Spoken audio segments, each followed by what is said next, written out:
দুইটা বোন একসাথে হওয়ার পর কিন্তু তাদের আর কোনো কিছুই লাগে না, পুরো দুনিয়া একদিকে, তারা দুইজন একদিকে। তো হ্যালো এভরিওয়ান, আসসালামু আলাইকুম। কি অবস্থা সবাই, সবাই কেমন আছেন?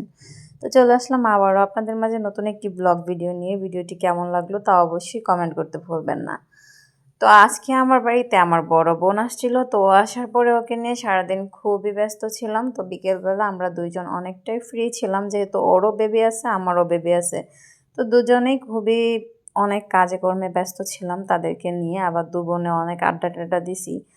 তো বিকেলে ওরে বলতেছি, আপু আমি তো ঘর থেকে বের হইতে পারি না, তো চলো কোথাও একটা ঘুরে আসি। তো ও বলতেছে যে আশেপাশে আমাদের একটা নানু বাসা আছে, চলো এখানে যাই, এখানে দেখেন সূর্যটা কি পরিমাণ সুন্দর। তো এখানে আপনাদেরকে আরেকটা কথা বলি, আমার মেয়ে টুকটুক করে যে হাঁটে, যেটা আমি আপনাদেরকে বলি, এই যে দেখেন এখানে এসে সে আটকে পড়ছে, যাইতে পারতেছে না রাস্তায়। মানে গাছের অনেক মোটা শেকড় ছিল, তো আমি বলতেছি চলো আমি তোমাকে পার করে দিচ্ছি।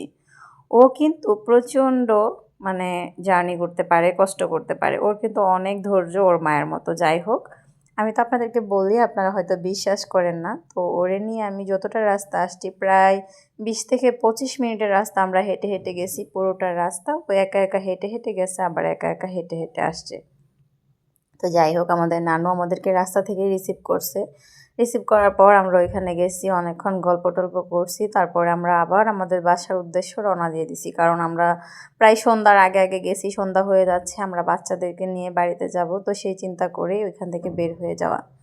তো নানু বলতেছে তোমরা এত সন্ধ্যাবেলা আসছো, এই সেই এগুলা বলতেছিল। তো কি আর করার, আমি আমার বোনের বাবুকে আবার একটু কোলে নিছি, যেহেতু ওর অনেক কষ্ট লাগতেছিল। তো আমার বাবাটার জন্য সবাই দোয়া করবেন, আমার আম্মুর জন্য দোয়া করবেন। আজকের ভিডিওটি এই পর্যন্তই। আসসালামু আলাইকুম, সবাই ভালো থাকবেন, দেখা হবে নেক্সট কোনো ভিডিওতে।